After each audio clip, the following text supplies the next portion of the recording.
Oke, Assalamualaikum warahmatullahi wabarakatuh. Waalaikumsalam. Waalaikumsalam warahmatullahi wabarakatuh. Selamat pagi menjelang siang dan salam sejahtera untuk kita semua. Yang terhormat Bapak Profesor Dr. Soekarno selaku Dekan FKIP, kemudian Bapak Dr. Atok Miftahul Huda selaku pemateri pertama, dan Bapak Dr. Ahmad Muhlisin selaku Ketua Peneliti untuk hibah kompetisi ini, dan juga Bapak Ahmad Busrotun selaku moderator yang telah memandu acara ini, dan juga untuk seluruh peserta seminar nasional dan forum group discussion ini. Selamat bergabung. Alhamdulillah, puji dan syukur kita panjatkan kehadirat Allah Subhanahu wa Ta'ala, karena atas nikmatnya lah kita masih bisa diberi kesempatan dan kesehatan untuk bisa mengikuti kegiatan seminar sekaligus dilanjutkan dengan diskusi terkait dengan pendidikan karakter.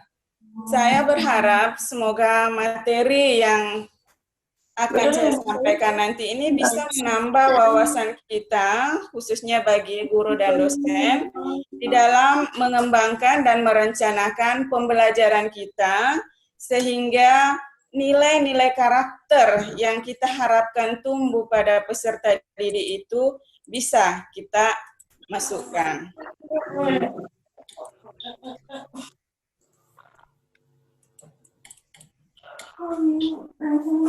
Saya sebenarnya adalah dosen pendidikan biologi ya di FKIP Universitas Nusa Cendana Kupang.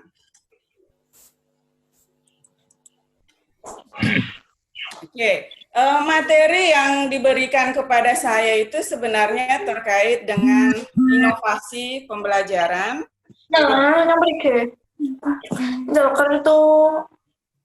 Ya, inovasi pembelajaran yang lebih dikedepankan nanti bagaimana supaya nilai-nilai karakter itu bisa diintegrasikan ke dalam pembelajaran. Apapun itu nanti mata pelajaran yang kita ampu, walaupun saya nanti memberi contoh di sini lebih banyak terkait barangkali dengan pembelajaran biologi, karena basic saya adalah pendidikan biologi, tetapi dari informasi-informasi nanti mungkin di luar dari biologi itu bisa menyesuaikan.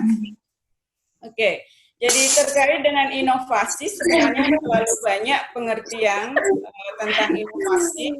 Namun saya mengambil satu kesimpulan bahwa ketika seorang guru ataupun dosen itu melakukan suatu perubahan dari yang sebelumnya pernah dilakukan ke arah yang lebih baik, yang kita sebut sebagai inovasi. Jadi sasarannya adalah perubahan sistem dari yang kurang baik ke arah yang lebih baik, inovasi. Ya, jadi sebenarnya inovasi ini terjadi ketika ada masalah, entah masalah itu terkait dengan pendidikan ataupun pembelajaran, maka selalu akan dilakukan pembaharuan manakala ada hal-hal yang dianggap belum tercapai. Kemudian pembelajaran itu sendiri. Ketika kita berbicara pembelajaran, tentu konsep tentang pembelajaran banyak sekali. Namun saya mengambil satu hal di sini bahwa pembelajaran itu bisa kita artikan sebagai serangkaian kegiatan yang memungkinkan, ya tentu dirancang sebelumnya, yang memungkinkan terjadinya proses belajar pada diri siswa. Nah, ketika kita berbicara serangkaian kegiatan, maka disinilah nanti yang diperlukan peran serta guru di dalamnya, sehingga nilai-nilai karakter itu bisa kita tanamkan di dalamnya. Nah, kemudian konsep terkait inovasi pembelajaran itu sendiri, ya. Jadi makna dari inovasi tadi serangkaian upaya yang kita lakukan untuk mengarah ke arah yang lebih baik. Maka terkait dengan inovasi pembelajaran, tentu itu kita arahkan kepada suatu upaya baru di dalam proses pembelajaran dengan menggunakan berbagai metode, sarana, pendekatan, ataupun hal lain yang mendukung terjadinya proses pembelajaran yang sasarannya adalah menuju ke arah tercapainya tujuan pembelajaran. Itu yang terkait dengan inovasi pembelajaran.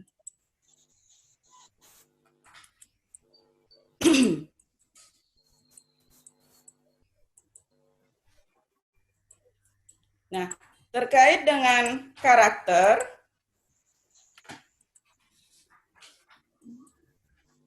ya, karakter tadi mungkin ini pengaruh jaringan, mungkin karena lambat sekali ya bergantinya ketika saya mencoba mengganti slide-nya. Kalau berbicara tentang karakter tadi, ini memang sudah panjang lebar diungkap oleh Bapak Dr. Ato Miftahul Huda selaku pemateri pertama. Semua sudah panjang lebar diungkap. Jadi saya hanya bisa mengambil satu titik bahwa karakter itu adalah watak atau tabiat atau akhlak atau kepribadian seseorang yang terbentuk dari internalisasi berbagai nilai-nilai kebajikan yang diyakini kemudian dijadikan landasan atau pijakan bagi seseorang itu bertindak. Ya, itu yang bisa kita artikan sebagai suatu karakter.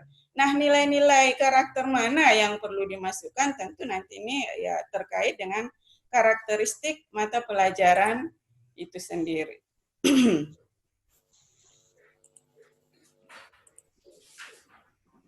Ini mohon maaf agak lambat bergantinya.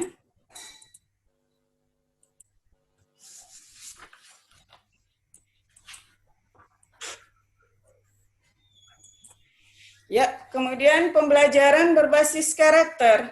Ya, tadi sudah diungkap juga oleh pemateri pertama bahwa ketika kita merencanakan pembelajaran berbasis karakter, maka tentu yang kita kedepankan adalah aspek-aspek afektif dan nilai-nilai karakter yang diharapkan muncul dari peserta didik. Ya, jadi ini yang terkait dengan pembelajaran berbasis karakter. Nah, ketika kita berbicara inovasi pembelajaran berbasis karakter, maka tentu nanti adalah bagaimana menggunakan pembelajaran-pembelajaran tertentu yang di dalamnya dimasukkan nilai-nilai karakter. Nah, nilai-nilai karakter mana yang bisa kita munculkan di dalam pembelajaran, baik itu by design, dalam hal ini memang sengaja kita rancang, barangkali ini yang dilakukan oleh Bapak Dr. Ahmad Muhlisin nanti yang akan dikemukakan panjang lebar, maupun karakter-karakter yang by accident istilahnya ya, munculnya berdasarkan apa yang ada di sekitar kita, tiba-tiba kita memberikan atau menanamkan nilai karakter itu. Dan yang diharapkan di sini adalah bagaimana kita merancang by design nilai-nilai karakter itu bisa muncul. Nah, di dalam Perpres nomor 87 tahun 2017 itu ada 4 nilai karakter yang diharapkan muncul. Tadi di slide-nya itu sudah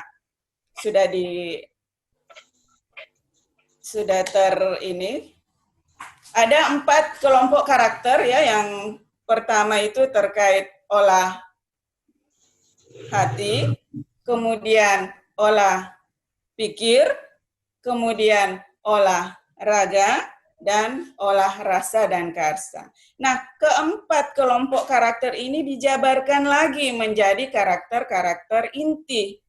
Nah, disinilah nanti kita sebagai seorang pengajar, baik itu guru ataupun dosen, bisa memilih nilai karakter-karakter mana yang kita harapkan muncul dari pembelajaran yang kita lakukan. Nah, terkait olah hati, mohon maaf ini kalau saya mengulang kembali apa yang sudah Bapak Dr. Ato tadi sampaikan, karena memang ini terkait, ya, saling terkait.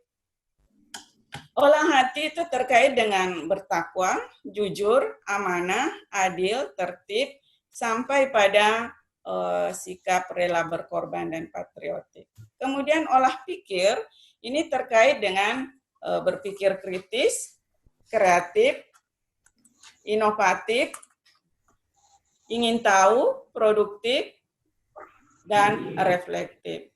Kemudian olahraga. Olahraga ini ya terkait dengan bersih, sehat, sportif, tangguh, andal, berdaya tahan, bersahabat, sampai pada gigi. Ini nilai-nilai karakter yang perlu kita tanamkan di dalam peserta didik. Dan yang terakhir adalah terkait olah rasa dan karsa. Ya. Di mana nilai-nilai karakter yang bisa kita munculkan di situ adalah kemanusiaan, saling menghargai, gotong royong, kebersamaan, dan lain-lain sampai kepada beretos kerja. Nah, tentu kita mengajukan suatu pertanyaan, mengapa perlu inovasi? Adakah yang salah dengan pembelajaran kita selama ini? Kenapa harus selalu dilakukan inovasi? Ya, sebelum kita menjawab, barangkali ya kita berpijak dulu pada beberapa fenomena yang tadi juga sudah diungkap, baik itu di dalam opening speech maupun oleh Bapak pemateri pertama, itu sudah diungkap bahwa fenomena-fenomena yang terjadi saat ini memang sudah mengarah kepada penurunan nilai moral pada diri anak didik kita. Ya, itu tentu diakibatkan oleh yang pertama, kita berada dalam gempuran arus globalisasi dan perkembangan iptek, namun tidak dibarengi dengan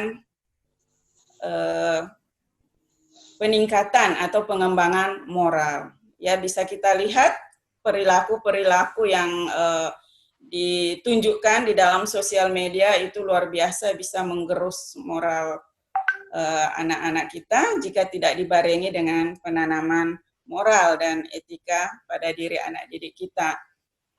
Kemudian tantangan pendidikan memang luar biasa, ya, ini menuntut kejujuran, sementara nilai-nilai kejujuran juga itu sudah semakin menipis. Fenomenanya bisa kita lihat ketika anak-anak diberi tugas, segala cara dan upaya dia lakukan, walaupun itu mengambil tugas-tugas orang lain yang diganti hanya cover dan lain sebagainya. Dan yang terpenting adalah tantangan pendidikan di abad 21. Nah, ini di dalam abad 21 ini, ya, yang dipentingkan sebenarnya itu adalah ada 3 hal. Jadi ini bukan pilihan, tapi ketiga-tiganya harus terpenuhi. Yang pertama yaitu attitude. Kemudian yang kedua adalah skills, dan yang ketiga adalah knowledge. Ini yang harus kita penuhi di dalam pendidikan maupun pembelajaran yang kita lakukan. Jadi ketiganya ini harus, jadi bukan dipilih salah satunya. Ya, itu barangkali terkait dengan fenomena moral dan keadaan yang kita alami sekarang. Kemudian selain itu,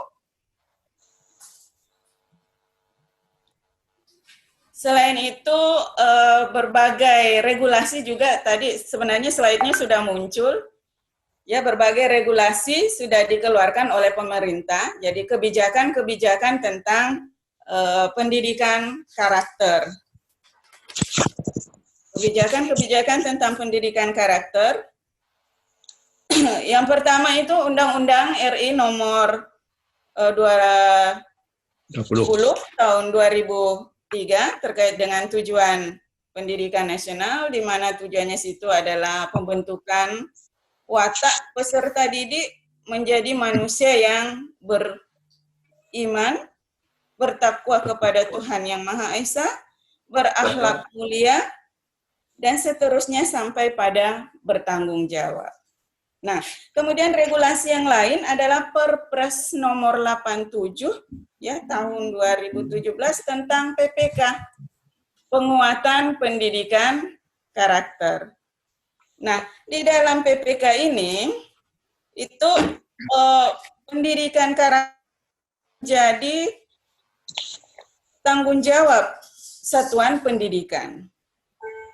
Ya, dan dalam satuan pendidikan itu nilai-nilai karakter itu harus merupakan harmonisasi, ya, dari keempat kelompok karakter yang tadi sudah disinggung di slide sebelumnya, yaitu olah hati, olah pikir, olah raga, olah rasa, dan karsa.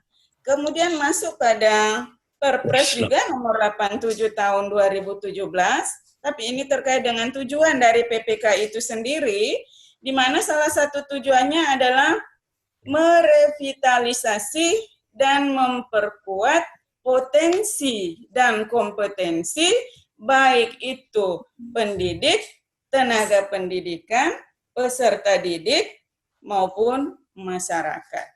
Dan yang terakhir adalah mungkin regulasi tentang Permendikbud nomor regulasi berupa Permendikbud nomor 20 tahun 2018 itu tentang pelaksanaan PPK, ya, penguatan pendidikan karakter pada satuan pendidikan formal. Nah, disinilah barangkali kita nanti akan mengkaji lebih dalam. Nah, pada satuan pendidikan formal ini ada tiga memang yang ditekankan, tiga pendekatan yang harus dilakukan, baik itu berbasis sekolah, kemudian berbasis kelas, dan masyarakat. Ya. Nah, berbasis kelas, ya, ketika berbasis kelas, disinilah nanti sasaran kita sebagai seorang guru bagaimana merancang. Karena tugas guru mata pelajaran ya menanamkan nilai-nilai karakter ketika kita memang menekankan pada pendidikan berbasis karakter. Nah, bagaimana melakukan inovasi berbasis karakter di kelas? Menurut saya, ada 4 hal paling tidak yang harus kita perhatikan. Yang pertama, perlu diperhatikan faktor-faktor yang mempengaruhi dalam inovasi pembelajaran. Nah, faktor apa itu? Yang pertama adalah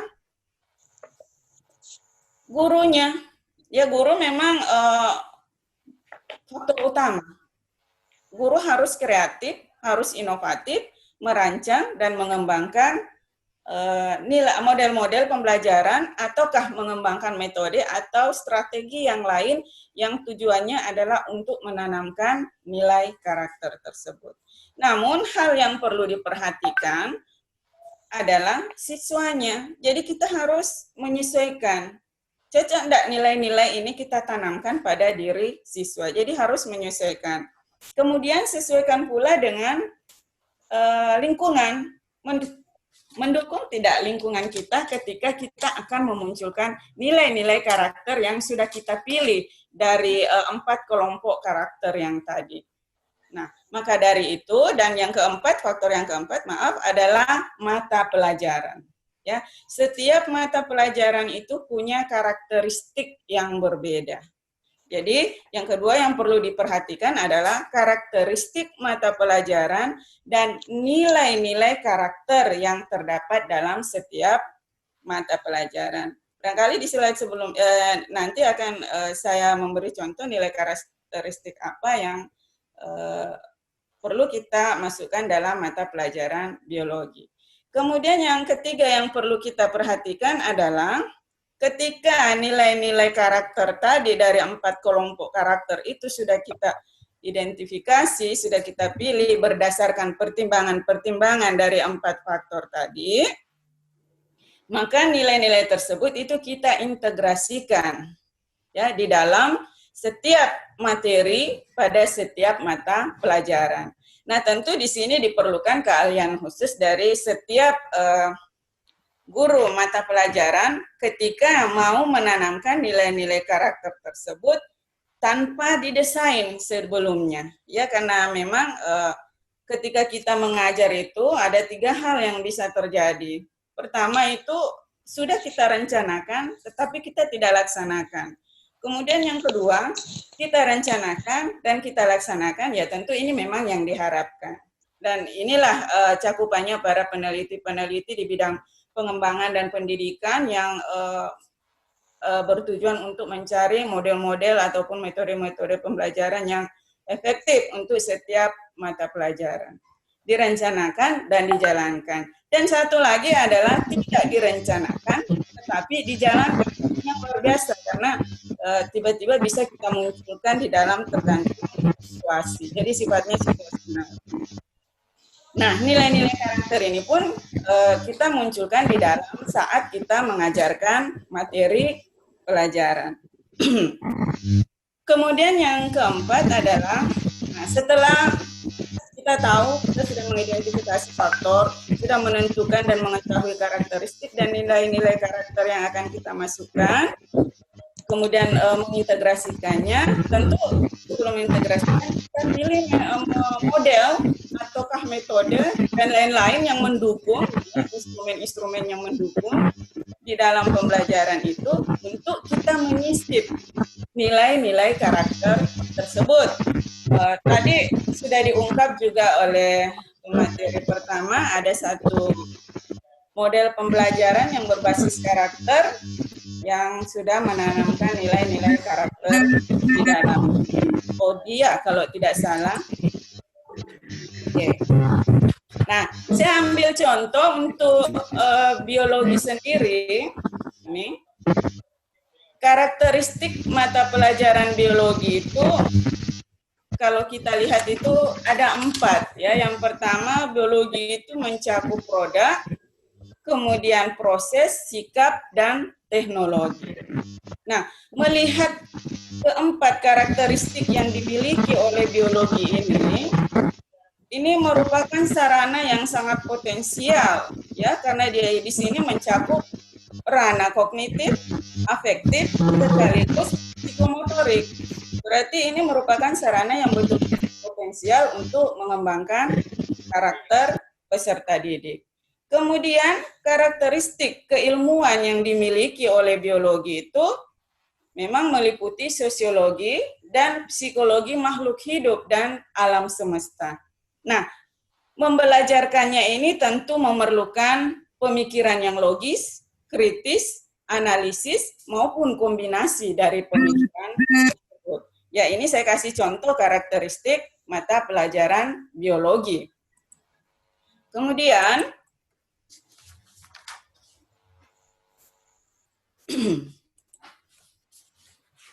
ini lambat sekali anunya. Ya, nilai-nilai karakter dalam mata pelajaran biologi ini sudah ditentukan sebenarnya, ini bisa kita lihat di dalam permen terkait olah hati, olah rasa. Di situ nanti selanjutnya akan ada dipilah-pilah berdasarkan mata pelajaran. Nah, untuk mata pelajaran biologi, nilai-nilai karakter yang bisa dimunculkan adalah terkait dengan tadi, maaf, slide yang pertama itu religius ya, terhadap nilai religius. Ini terlalu ya. Nilai religius, kemudian peduli kesehatan, kemudian mandiri, toleransi, ya. Ya, oke. Jadi nilai-nilai karakter pada mata pelajaran biologi itu bisa kita lihat yang pertama itu religius, kemudian peduli kesehatan, peduli lingkungan, tanggung jawab, toleransi, kemudian tanggung jawab, kerja keras, dan lain-lain. Ya, ada banyak hal, hanya beberapa saja yang saya tuliskan di slide itu. Untuk selengkapnya bisa kita lihat nanti. Nah, indikator dari nilai religius itu ketika kita menanamkan pada diri siswa ya salah satunya mensyukuri ya nikmat Tuhan yang telah diberikan kepada kita, dan biasanya nilai-nilai religius ini dituangkan oleh guru maupun kita sebagai dosen di dalam pembelajaran. Itu biasanya di awal pembelajaran itu dengan doa. Itu yang hampir semua barangkali melakukan dan menanamkan nilai-nilai karakter tersebut. Nah, nilai-nilai karakter yang lain yang misalnya mau kita tanamkan pada materi pelajaran, nah ini mungkin butuh pengetahuan dan keahlian tersendiri bagi seorang dosen ataupun guru mengaitkan materi tersebut dengan nilai karakter yang akan dimunculkan. Misalnya salah satu contoh saja ya, pada materi hormon tumbuhan. Bagaimana ya nilai karakter apa yang kita harapkan tumbuh dari diri mahasiswa kita atau peserta didik kita ketika kita mengkaji materi terkait tentang hormon tumbuhan. Nah, kalau kita mengambil salah satu materi terkait dengan hormon auksin, pada hormon auksin di situ ada satu kajian tentang dominansi apikal. Ya, di situ dominansi apikal adalah pertumbuhan tunas pucuk yang senantiasa tumbuh terus, tidak dibarengi dengan pertumbuhan tunas apikal, tunas lateral, manakala tunas apex itu masih ada.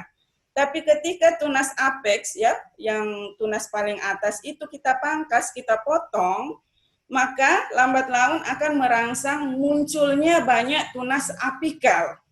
Nah, pesan moral apa yang bisa kita tanamkan dalam diri mahasiswa kita atau siswa kita terkait dengan materi dominansi apikal itu? Nah, tentu kita harus mengaitkannya bahwa berbagi itu penting. Dan ketika kita berbagi, empati, kita tidak kehilangan apa-apa. Tapi kita hanya justru akan mendapat lebih dari apa yang sudah kita berikan.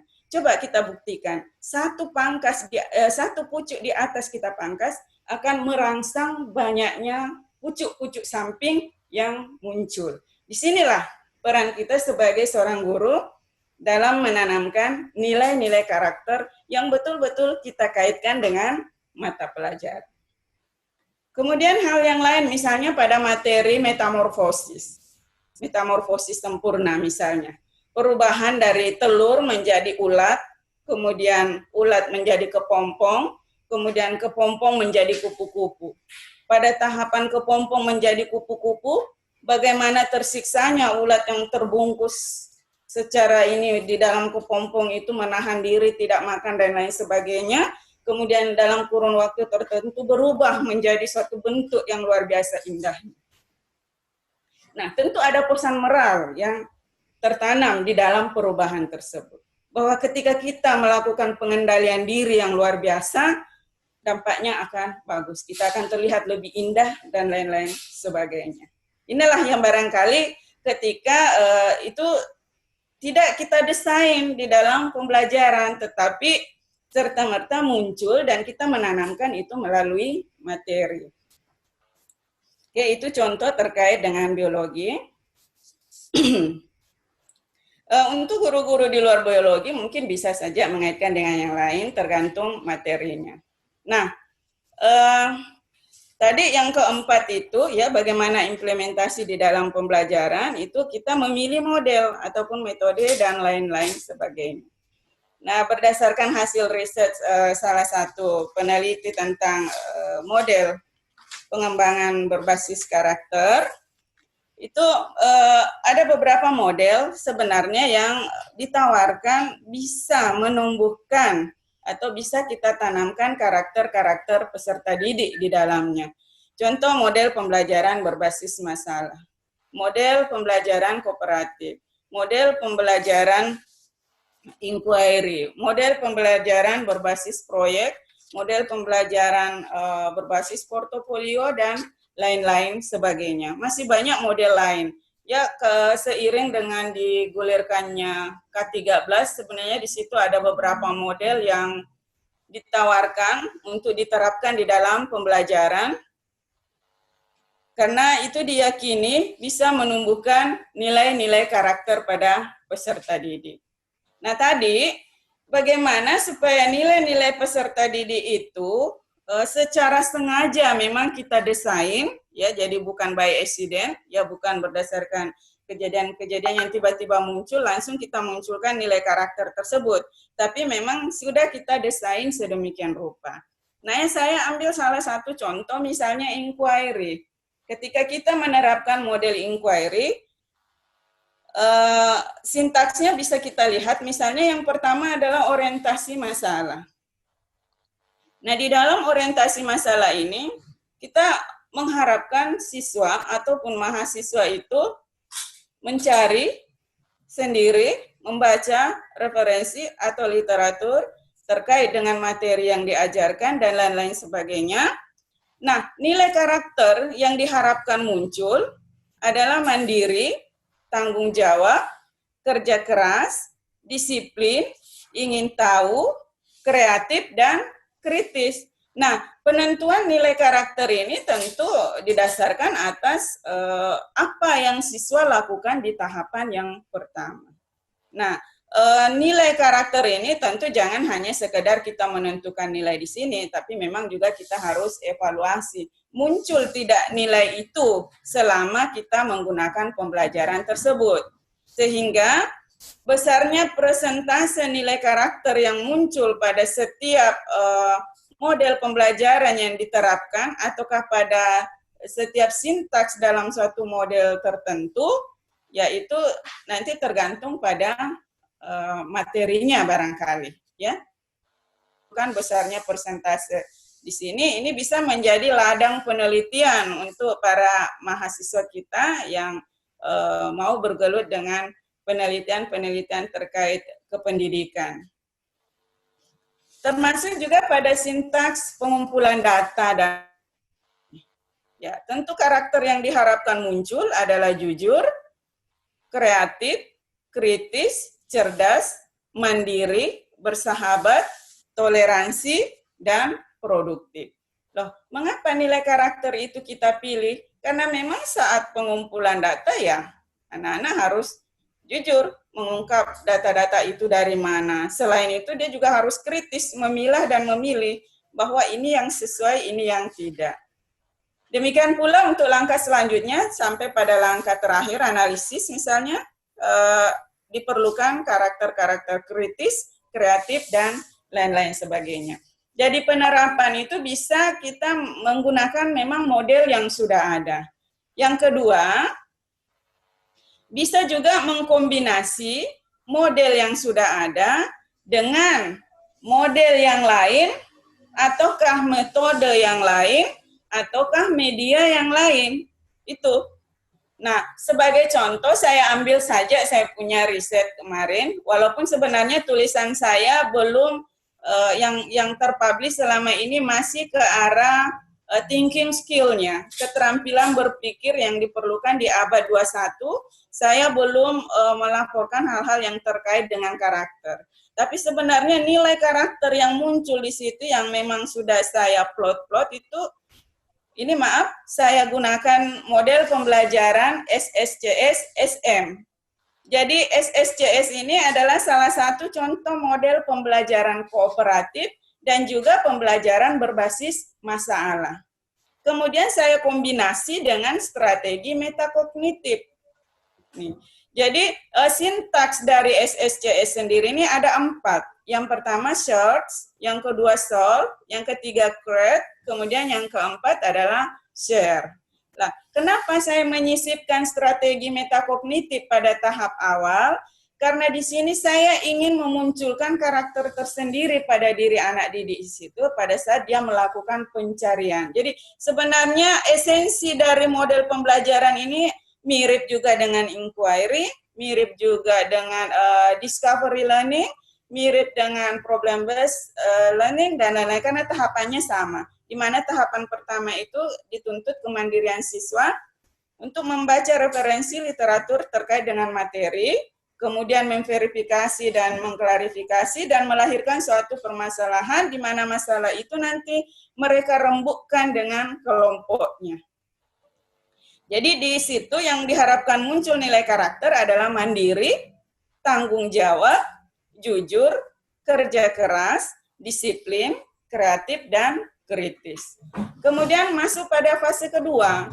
Di fase pertama mereka sudah mendapatkan ya masalah-masalah yang diperoleh dari kajian referensi yang mereka lakukan. Nah, mereka kemudian merembukkan dengan kelompoknya untuk mencari solusi dari masalah yang mereka temukan. Tentu yang diperlukan di situ nilai karakter adalah kreatif, kritis, cerdas, inovatif, kooperatif, bersahabat, dan produktif. Kemudian dari fase solve ini diharapkan lahir suatu solusi. Namun solusi itu harus kita rancang penyelesaiannya, ya. Kita buat produknya untuk menyampaikan ke teman sebelum di-share, ya di fase share, itu dikreasi. Nah, bentuk kreativitas di sini beda-beda.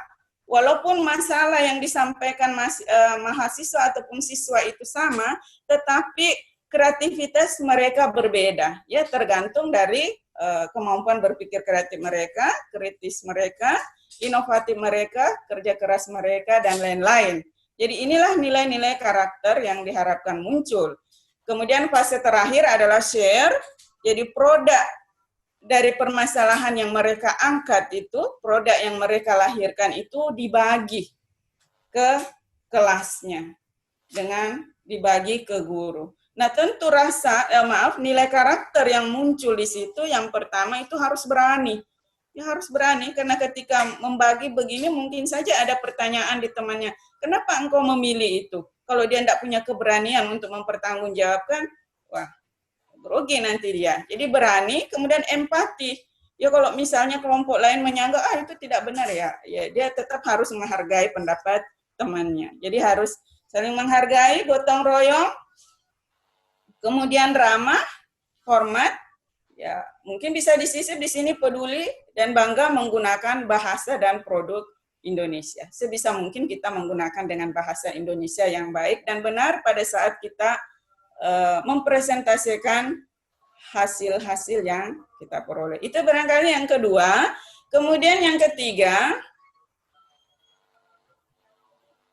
nah mengembangkan model yang baru. Nah, ini barangkali kajiannya nanti pemateri ketiga.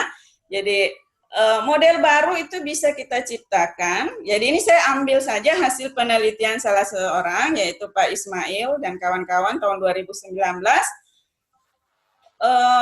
Mereka itu merancang suatu model dan model itu diberi nama karakter. Karakter ini setelah saya lihat, inisial dari sintaks yang diciptakan sendiri. Ya, yang pertama itu kumpulkan. Apa yang dilakukan siswa pada tahap mengumpulkan ini hampir sama sebenarnya untuk setiap sintaks model-model yang lain yang pertama. Mereka harus mencari informasi, kemudian merumuskan permasalahan, dan lain-lain. Nah, nilai karakter yang ditumbuhkan pada tahap ini adalah toleransi, kreatif, rasa ingin tahu, dan seterusnya sampai tanggung jawab. Kemudian di tahapan yang kedua, sintaks yang kedua adalah rembukan. Nah, berarti ini perlu didiskusikan bersama anggota kelompok. Tentu pada saat itu nilai-nilai karakter yang diharapkan muncul adalah toleransi, disiplin, kerja keras, kreatif, mandiri, demokrasi, sampai cinta damai. Kemudian tahap analisis pun demikian, diharapkan muncul nilai-nilai karakter, jujur, toleransi terhadap keberagaman, dan lain-lain sampai rasa tanggung jawab. Dan yang terakhir adalah komunikasikan. Komunikasikan berarti nilai-nilai karakter yang diharapkan muncul adalah sikap religius, rasa hormat pada yang lebih tua, jujur, dan lain-lain sampai pada rasa tanggung jawab. Nah, itu tiga terkait dengan model-model yang bisa kita gunakan di dalam mengimplementasikan nilai-nilai karakter. Dan sebelum saya tutup, mungkin saya kasih sedikit hasil penelitian Pak Wayan Sadita dan kawan-kawan yang dilakukan di Bali, di 4 kabupaten di Bali. Dari 200 lebih guru sains yang menjadi sampel itu, 68,4% itu guru menyatakan bahwa pendidikan karakter dapat diintegrasikan ke dalam model inovatif, yang mana model itu yang tadi saya sudah singgung sebelumnya. Itu bisa diintegrasikan. Ya. Kemudian besarnya nilai karakter yang muncul itu bisa kita lihat di tabel. Ini besarnya nilai karakter yang muncul itu bisa kita lihat kontribusinya berapa persen, dan ternyata setelah saya lihat di sini pembelajaran kooperatif itu kontribusinya besar untuk menumbuhkan nilai karakter itu sekitar 63,64%. Tuh. Kemudian nilai karakter apa yang muncul ini tanpa melihat model, ya. Jadi di sini juga mensurvei beberapa guru bahwa kira-kira nilai karakter apa kira-kira yang bisa dimunculkan pada diri anak didik, dan ini semua sudah teridentifikasi ada sekian nilai karakter yang ingin ditumbuhkan pada diri peserta didik. Dan saya melihat tanggung jawabnya tinggi untuk dimunculkan pada diri siswa. Kemudian kejujuran, kemudian toleransi, apa ini? Membantu dengan tulus, ya. Kemudian pokoknya yang di atas 50 itu saya pikir itu nilai-nilai karakter yang menjadi pertimbangan kita bagi seorang pendidik untuk dimunculkan di dalam pembelajaran kita. Baik itu by design maupun yang serta-merta muncul berdasarkan situasional. Mungkin itu saja dulu materi yang saya sampaikan. Mohon maaf atas segala kekurangan yang terjadi, terutama terkait dengan teknis tadi. Terima kasih atas kesempatan yang diberikan kepada saya, dan saya kembalikan kembali kepada moderator, dan saya tutup dengan Alhamdulillahirrabbilalamin. Terima kasih. Assalamualaikum warahmatullahi wabarakatuh.